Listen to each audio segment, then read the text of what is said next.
एक महीने में 3 बार बीएलओ वहां जाके फॉर्म देगा, फॉर्म कलेक्ट करेगा और फिर बताएगा। ये जो 3 बार जो जाएगा बीएलओ और 2 फॉर्म लेकर जाएगा, एक उसको रिसीविंग देगा, उस तरह का तो कोई काम हो ही नहीं रहा। और वहां से रिपोर्टिंग आगे, अगर इस तरह का काम होगा तो यह काम किसी भी सूरत में इतने समय में नहीं हो सकता। और फिर इलेक्शन कमीशन ने ढील दी, पटना में न्यूज़पेपर में पूरे पेज पर विज्ञापन छापा और विज्ञापन में बाकायदा कहा गया कि भाई किसी डॉक्यूमेंट, कोई डॉक्यूमेंट हो ना हो तब भी फॉर्म जमा करो।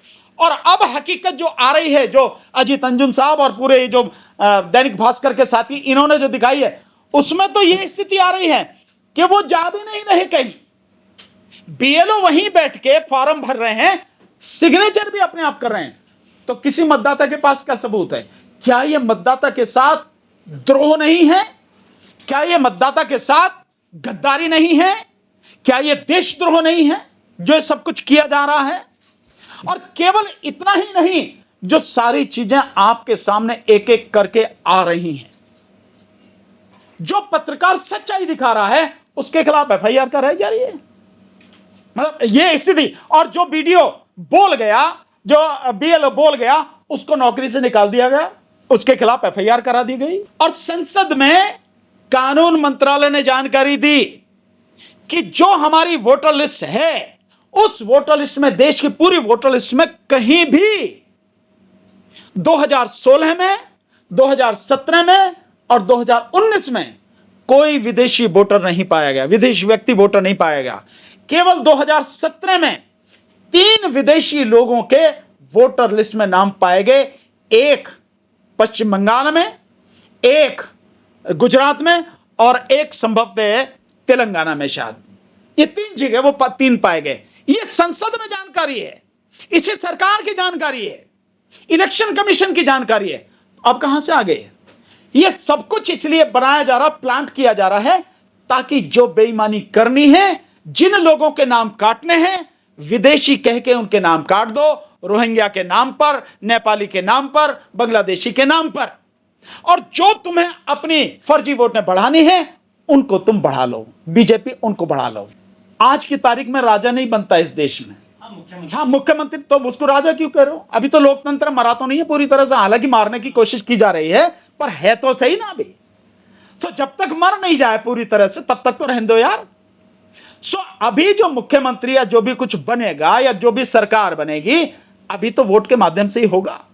और जिस राजा की बात कर रहे हो, मैं आपको कह दे रहा हूं, इस देश में राजतंत्र आने वाला नहीं है। बीजेपी पूरी कोशिश कर रही है, इस 56 इंची चौकीदार को राजा बनाने की कोशिश कर रही है, बेईमानी उसी के लिए हो रही है। 2024 में ही वोट नहीं डाली, आप देखो 2025 में, बिल्कुल आप सही करें, 2024 में वोट डाली है। 2003 की जो लिस्ट है जिसको आधार बनाया गया, एक सबसे बड़ी बात यह है कि 2003 में ये इंटेंसिव, जो स्पेशल इंटेंसिव रिवीजन है, ये हुआ बाकायदा। और उसके बाद में खुद इलेक्शन कमीशन ने कहा कि अब हमारे पास में जो लिस्ट है पूरे देश की, वो पूरी तरह से डिजिटलाइज है, अब हमें दोबारा ये सब करने की जरूरत नहीं है। जो समरी समीक्षा होती है, समरी रिवीजन होता है, जो लोग जिनकी डेथ हो गई है या जो लोग यहां से कहीं और ट्रांसफर कर गए हैं या जो लोग नए जुड़े हैं, सिर्फ उसको लेके ये अपडेट की जाएगी। तो ये स्पेशल इंटेंसिव रिवीजन ये कहीं कानून में नहीं है, पीपल्स रिप्रेजेंटेशन एक्ट में कहीं भी नहीं है। ये जो किया जा रहा है ये गलत किया जा रहा है। और बावजूद उसके जनवरी में, इससे ज्यादा और क्या होगा?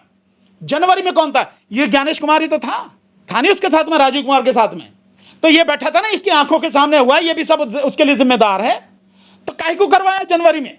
जनवरी 25 में काहे करवाया? जनवरी 25 में बाकायदा समीक्षा करके अंतिम लिस्ट बिहार की बना दी गई। फिर काहे को आप स्पेशल इंटेंसिव रिवीजन कर रहे हो? आप, मैंने वही बताया वो क्यों किया जा रहा है, क्योंकि 2029 की तैयारी है। 2000 ये जो 25, 26 जो हो रहा है, 27 जो हो रहा है, इसकी तैयारी नहीं है, 2029 की तैयारी है। और 2029 की तैयारी के लिए मैंने जो बताया, अब औपचारिक रूप से जो बेईमानी करनी है, इस देश के संविधान को खत्म करने का काम करना, उसके लिए काम हो रहा है। सब कुछ उसी के लिए हो रहा है। ताकि 2/3 से ज्यादा बहुमत लाया जा सके और वन नेशन वन इलेक्शन के माध्यम से आधे से अधिक राज्यों में बीजेपी सरकार बना सके और इस देश के संविधान को पूरी तरह से खत्म कर सके। इतना जबरदस्त जन आंदोलन हम खड़ा करने का प्रयास करेंगे, लोगों के बीच जाके समझा के उनको सड़क पर लाने का प्रयास करेंगे, ताकि इस देश में जो भी बेईमान देशद्रोही है उसको सबक सिखाया जा सके। और मैं फिर कह रहा हूं कि जनता जिस दिन खड़ी हो जाएगी अपने पैरों के तले ही कुचलती चली जाएगी। मैं बता रहा हूं, तोप तमंचे की जरूरत नहीं होती, जनता की इतनी ताकत होती है। आपने बाढ़ का पानी देखा कभी? पानी ही होता है, सिर्फ पानी, लेकिन कुछ नहीं छोड़ता। जब बाढ़ आती है तो अच्छे सब जो भी उसके सामने आता सबको मिट्टी में मिलाता चला जाता। अगर विपक्ष के वो लोग अगर इनका साथ नहीं दे रहे, वो मतलब इनके जो साथी हैं, यही है ना, इनके एनडीए के गठबंधन के जो साथी हैं, टीडीपी वगैरह, तेलुगु देशम उनकी जो पार्टी है नायडू की, उसी के लिए कह रहे हैं ना आप। तो नायडू की पार्टी, नीतीश की पार्टी क्यों नहीं उनके साथ में? उनके साथ में है। अगर केवल एक लेटर लिखा है नायडू ने उसके लिए इलेक्शन कमीशन को, इससे लेटर से क्या होता है? अगर वाकई में देश को बचाना है, बचेगा वो भी नहीं, नायडू भी नहीं बचेगा। नायडू की भी सत्ता बचने वाली नहीं है। कभी वो सोच रहा हो कि मेरी सत्ता बच जाएगी, कुछ नहीं बचने वाला। उस नस्ल का प्राणी है जो आरएसएस के साथ मिलके किसी को नहीं छोड़ेगा। जो उसके साथ है उन्हें तो पूरी तरह से डसेगा ही डसेगा। जो उसके बाहर है वो उन्हें भी छोड़ने के उसमें नहीं है। तो ये जो आप कह रहे हैं ना, इनका ये जो तेलुगु देशम है या नीतीश कुमार की पार्टी है, ये आपके पासवान की पार्टी है, ये जितने भी लोग हैं, वाकई में अगर इस देश को और खुद अपने आप को बचाना चाहते हैं, अपनी राजनीति को बचाना चाहते हैं, तो इन्हें तत्काल एनडीए से बाहर हो जाना चाहिए, मोदी का साथ छोड़ देना चाहिए। इन्हें तत्काल ये काम करना चाहिए, तभी बचेगा देश। और इन्हें तत्काल ये छोड़ के मोदी को सत्ता से बाहर करने के लिए इंडिया गठबंधन के साथ शामिल होना चाहिए। अगर देश को बचाना है, खुद को, देश को तो छोड़ो, ये खुद को भी अगर बचाना चाहते हैं, अपनी राजनीति को बचाना चाहते हैं, ये बात निश्चित रूप से सुप्रीम कोर्ट से पूछनी चाहिए। सुप्रीम कोर्ट ये कह के अपने आप को जैसे अलग उसने कर लिया है कि हमसे स्टे नहीं मांगा गया, इसलिए हम स्टे की कोई बात नहीं कर रहे, स्टे नहीं मांगा गया और हमें कहा गया कि भाई इसको पूरी तरह से आप डिसाइड करें, इसलिए 28 तारीख लगाई गई है। लेकिन मैं इससे सहमत नहीं।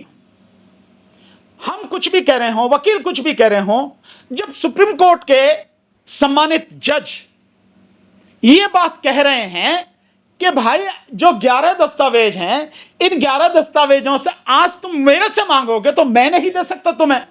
भाई मैं समझता हूं इससे बड़ी और क्या बात होगी? इससे ज्यादा कोई और सबूत चाहिए कि सुप्रीम कोर्ट का सिटिंग जज वो कह रहा है कि मैं नहीं दे सकता आपको यह दस्तावेज। तो जब आप नहीं दे सकते दस्तावेज, तो यह प्रक्रिया आगे क्यों बढ़ रही है? इस प्रक्रिया को वहीं रोकना था, उसी कदम पे रोकना था। खैर, यह ऑनरेबल सुप्रीम कोर्ट का उनका अपना फैसला है, उनका अपना मानना है। देखें 28 तारीख को क्या होता है। जब तक 28 तारीख का फैसला नहीं आता है, हम लोग इस पर कोई कमेंट नहीं कर सकते। कि जब यह प्रक्रिया चल रही है, यह तो इलेक्शन कमीशन की प्रक्रिया है ना, सरकारी प्रक्रिया है ना, तो उसमें बीजेपी की महिला अध्यक्ष कैसे बैठी है दरभंगा में? इसका मतलब मैंने पहले यह कहा कि मोदी का गुलाम हो चुका है, बीजेपी का एक हिस्सा हो चुका है। और मैं बहुत स्पष्ट रूप से कहना चाहता, बहुत सही यह बात होगी जो कांग्रेस ने भी कही है, जो पवन खेड़ा साहब ने भी कही है कि काहे को वहां पे अशोक रोड पे इलेक्शन ऑफिस खोल रखा।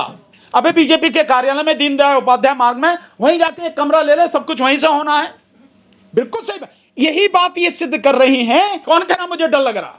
मुझे डर लग रहा, मेरी भाषा डर की है। डर की भाषा तो मोदी की होती है। आपको जो ट्रंप के सामने बोल भी नहीं पा रहा, जो चीन का नाम भी नहीं ले पा रहा, और तो और पाकिस्तान का नाम नहीं ले पा रहा, डर ही से बोलते हैं। मैं तो नाम लेके कह रहा हूं ना, मैं तो कह रहा हूं ना गुलाम। दूसरी बात जिसकी आप बात करें, मैं 3 से 4 महीने पहले ही कह चुका हूं, जो काम अब हो रहा है मैं पहले ही इन शब्दों में कह चुका हूं कि जिस तरह से महाराष्ट्र का चुनाव मोदी ने जीता है, बिहार का चुनाव नीतीश कुमार के साथ में रह के नीतीश कुमार को ही पहले राजनीतिक रूप से मोदी ठिकाने लगावेगा, और उसके बाद में अपने दम पे बिहार में जीत के आवेगा, और उससे अपने दम पे सरकार बनावेगा। और फिर उसके बाद में जो नीतीश कुमार के 12 सांसद हैं उनको अपने में मिलावेगा।